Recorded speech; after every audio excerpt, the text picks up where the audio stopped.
मणिपुर के मुख्यमंत्री को इस सदन से पूर्व प्रधानमंत्री वाजपेयी जी की राजधर्मों को याद करने के लिए सलाह दूंगा, जिन्होंने कहा कि राजा के लिए, शासक के लिए प्रजा में भेद नहीं हो सकता, ना जन्म के आधार पर, ना जाति के आधार पर, ना समुदाय के आधार पर। सर, आज इस माहौल में अगर सबसे ज्यादा पीड़ा किसी को झेलना पड़ा है तो महिलाओं और बच्चों को।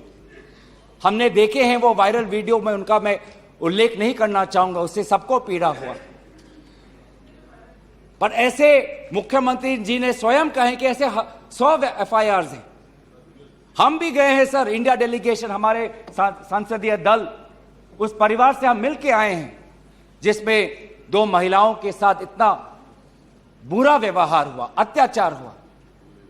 हमने ऐसे भी एक परिवार से मिले जिसमें एक 80 साल की महिला, जो एक स्वतंत्रता संग्रामी की पत्नी थी, उसको घर के अंदर बंद करके जिंदा जला दिया।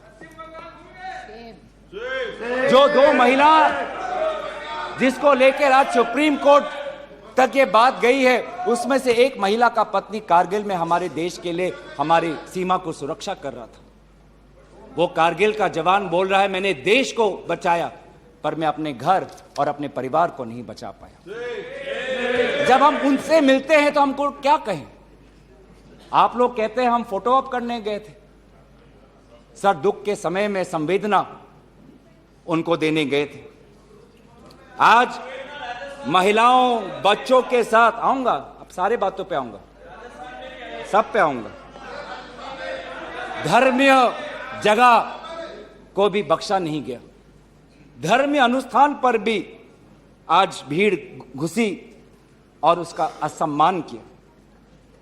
आज इंटरनेट नहीं है, आप कहते हैं कि सब नॉर्मल है, स्थिर है, आज भी इंटरनेट नहीं है, बच्चे स्कूल नहीं जा पा रहे, लोग अपनी बातें नहीं रख पा रहे। आज भी कितनी महिलाओं पर अत्याचार हुआ है, वो अपनी बात ही नहीं रख पा रहे।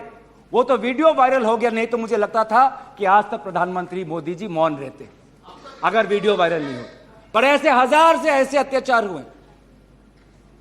लेकिन वहां के मुख्यमंत्री क्या कहते हैं? अभी ड्रग्स के ऊपर वो बोलते हैं कि सब ड्रग्स के लिए हुआ है।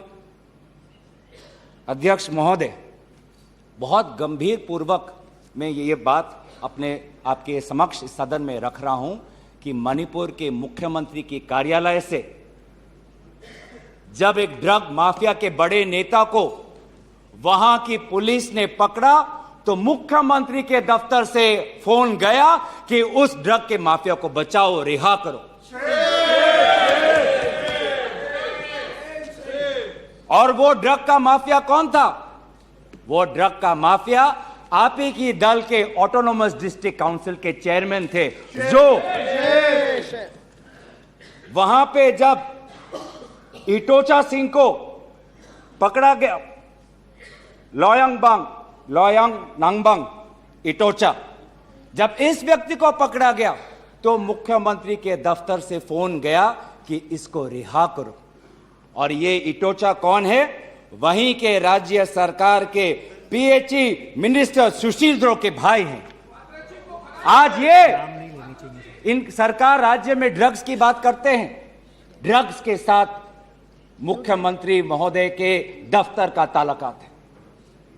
ये बात मैं नहीं कर रहा, वो पुलिस अफसर जिनको इनकी राज्य सरकार ने मेडल दिया, वो आज वो बात कर रही है कि ये सरकार ने मुझे मेडल दिया और यही सरकार मुझे ड्रग्स से जुड़े हुए इनके दल के नेताओं को छोड़ने के लिए कह रही है। उन्होंने अपना मेडल वापस कर दिया राज्य सरकार। पॉपी फार्मिंग की बात करते हैं। आज आपका ही narcotics and affairs of border NAB ये कहता है, the scale of poppy plantation in Manipur has spread across 15,400 acres of land in the hills between 2017 and 2023। 2017 में आपकी सरकार आई थी।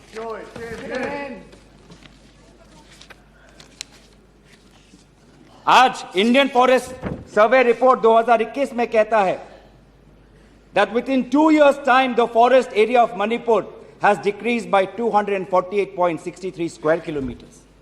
ये आपके सरकार के नजर के सामने वहां के जंगलों को काटा जा रहा है और पॉपी फार्मिंग को बढ़ावा दिया जा रहा है।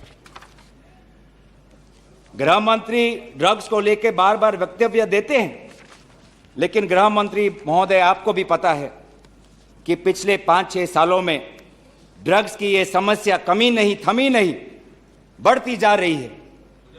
लगभग 2017 में एनसीआरबी का डेटा है 1113 केसेस, 2021 में 3611।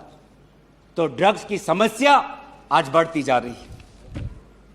तो कहीं ना कहीं प्रधानमंत्री जी चाहते हैं कि वो मौन रहे ताकि उनकी राज्य सरकार की छवि धूमिल ना हो, क्योंकि उनको छवि से लगाव है। चाहे लोगों पे अत्याचार हो, ड्रग्स की समस्या बढ़ी हो, ये उनके लिए महत्व नहीं रखता। पर जैसे कि मैंने कहा कि उनके मौन रहने का कारण 3 है, अभी तो मैंने सिर्फ एक कारण का उजागर किया। और दूसरा कारण यह है, और बहुत मैं सम्मानपूर्वक ये बात कहना चाहता हूं, दूसरा कारण प्रधानमंत्री मोदी जी का मौन रहने का यह है कि आज भारत केंद्र सरकार का गृह विभाग और राष्ट्रीय सुरक्षा सलाहकार आज विफल हुए हैं। क्या हो रहा है मणिपुर में? 5000 से ज्यादा हथियार आज लोगों के हाथों में है। लगभग 35 पुलिस स्टेशंस में भीड़ वहां जाकर वहां से हथियार अपने साथ ले जाते हैं। कभी आप जितने भी राज्यों का आपने जो उजागर किया है, कभी ऐसी स्थिति देखी है कि 2 महीनों में एक भीड़ पुलिस थाने में जाकर, पुलिस ट्रेनिंग कॉलेज में जाकर वहां पे जो हथियार है वो लेके जाती है? क्या क्या हथियार ले गए हैं?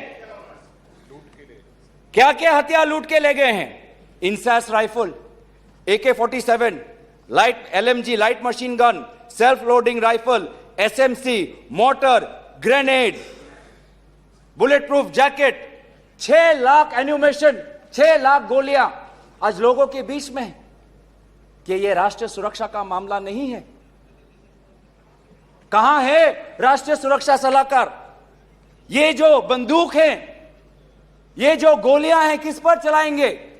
ये गोलियां हमारे भारतीय सेना के नौजवानों पे चलाएंगे। ये गोलियां मणिपुर के पुलिस पर चलाए जाएंगे। ये गोलियां मणिपुर के निहत्थे लोगों पर बरसाए जाएंगे। क्या क्या आपने आज ये जो हथियार है सिर्फ मणिपुर तक सीमित नहीं रहेंगे सर। लगभग ये जो 6 लाख एम्यूनेशन है, गोला बारूद है, AK-47, ये तो युद्ध के हथियार हैं, ये युद्ध के अस्त्र है। ये सिर्फ मणिपुर तक नहीं सीमित रहेंगे, ये आज उत्तर पूर्वांचल में भारत के अलग अलग जगह में ये हथियार जाएंगे और भारत के समाज को आज अशांति का वातावरण बनाएंगे। तो क्या कर रहे हैं आप? आज दुख की बात है कि अभी मुख्यमंत्री पहले तो समाज पर दोष ठहरा रहे थे, अब मुख्यमंत्री, मणिपुर के मुख्यमंत्री केंद्र सरकार और असम राइफल्स पे आज निशाना साध रहे हैं।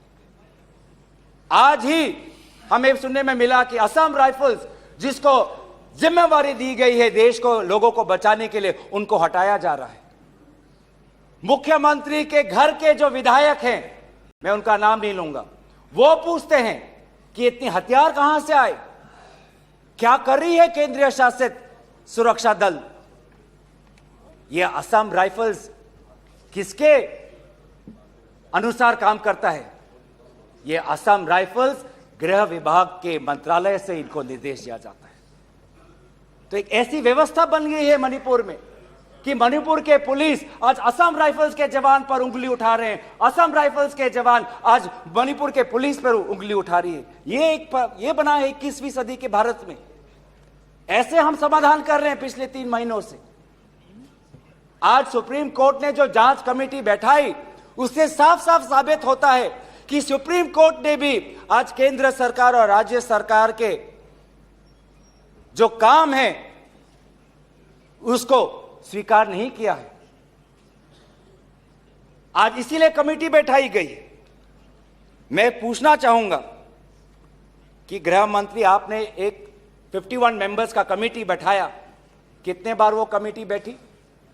आप 3 दिन थे, आप वहां पे गए, 51 आपने एक पीस कमेटी बैठाई, अच्छी बात है, लेकिन वो कमेटी आज तक असफल रही। गृह मंत्री ने कहा कि मैं 15 दिन बाद में आऊंगा, पर गृह मंत्री 15 दिन हो गए हैं पर मणिपुर में दिखाई नहीं दिए। जब एक suspended insurgency group UKLF, United Kuki Liberation Front का चेयरमैन एसएस हाउकेप लीगल बयान में, एफिडेविट में यह बात कहता है कि भाजपा ने 2017 और 2019 के निर्वाचन में एक उग्रपंथी संगठन का उन्होंने सहयोग लिया, एक लीगल एफिडेविट में यह बात लिखा है। यह है इनका राष्ट्रवाद, यह है इनका राष्ट्रवाद, जो राष्ट्रवाद देश की अखंडता को आज सत्य के दांव पे आज भूल चुका है। यह राष्ट्रवाद है कि जो आज देश की अखंडता के साथ खिलवाड़ कर रहा है। आज उत्तर पूर्वांचल में आपके बड़े बड़े जो भी बातें हैं सारे अभी तक नाकाम रहे। एनआरसी की बात करते हैं, आज तक एनआरसी असम में लागू नहीं हुआ। सीएए की बात करते हैं, ऐसा एक माहौल वहां पे हुआ कि पूर्व जापान के प्रधानमंत्री असम नहीं जा पाए। नागा पीस फ्रेमवर्क 8 साल हो गए, अभी तक हमने नहीं देखा कि ये नागा पीस फ्रेमवर्क में हुआ क्या है। गृह मंत्री आज नागा विधायक से अलग से मिलते हैं, मणिपुर के से आए हुए कुकी विधायक से अलग से मिलते हैं। क्यों नहीं आप सबको एक साथ मिलकर बुलाएं और शांति की अपेक्षा करें? ये अलग अलग मीटिंग क्यों? ऐसे उत्तर पूर्वांचल की समस्या नहीं सुलझेगी कि अगर आप समाज, जाति, धर्म के आधार पर बंटवारा करें। आपको साथ में लेना पड़ेगा। पहली बार हम ये देख रहे हैं कि 2 उत्तर पूर्वांचल के राज्य असम और मिजोरम के पुलिस अफसर एक दूसरे पे गोली चला रहे। यह आपकी राष्ट्रीय सुरक्षा की नीति है। इसी बात का उजागर राहुल गांधी जी ने इस सदन में किया था जब उन्होंने आपको चेतावनी दी थी कि आप उत्तर पूर्वांचल के साथ खिलवाड़ कर रहे हो। उत्तर पूर्वांचल हमारे देश का हिस्सा है, इन्होंने कहा था। आज जो तीसरा कारण मैं आना चाहता हूं जिसके कारण प्रधानमंत्री मोदी जी मौन है, पहला उनकी राज्य सरकार विफल थी, दूसरा उनका गृह विभाग और राष्ट्रीय सुरक्षा सलाहकार विफल रहे, और तीसरा प्रधानमंत्री मोदी जी के मौन रहने का कि वो अपनी भूल कबूल करना नहीं चाहते। अगर वो बोले तो कि उनकी चूक हुई है राज्य सरकार से, तो ये भूल वो कभी जनता के सामने कबूल नहीं करना चाहते, मौन रहना पसंद करते हैं। और यह पहली बार नहीं हुआ है, यह पहली बार नहीं हुआ है जब भारत के स्वर्ण पदक लाने वाले कुश्ती के महिला खिलाड़ी जब सड़क पे जब विरोध कर रहे थे तो प्रधानमंत्री मौन थे। जब 750 किसान आंदोलन पे उनकी जीवन गई, बलिदान दिया, शहीद हुए, तो प्रधानमंत्री मौन थे। जब 2020 में दिल्ली में रायट्स हुए, दंगे हुए, पर विदेश के एक सरकार के नेता आए थे, उस समय भी प्रधानमंत्री मौन थे।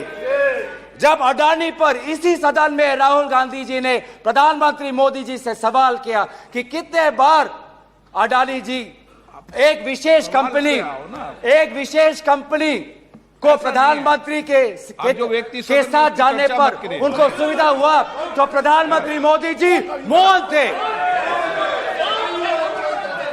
जब हम बार बार पूछते हैं,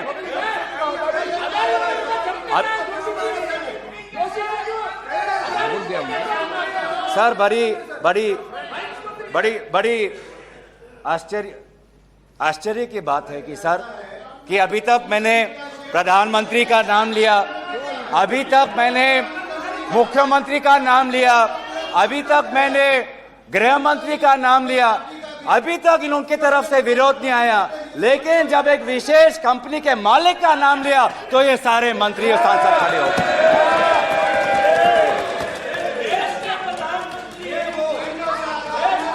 किसकी सरकार है सर? ये किसकी सरकार है? जब चीन पर हमने सवाल किया, चीन पर आप पूछे, मैं चीन पर आता हूं, जब चीन पर हमने सवाल किया कि चीन हमारे सीमा के अंदर कितने किलोमीटर पर है, तो प्रधानमंत्री मोदी जी मौन रहे। प्रधानमंत्री मोदी जी ने G20 के बाली समिट में प्रेसिडेंट शी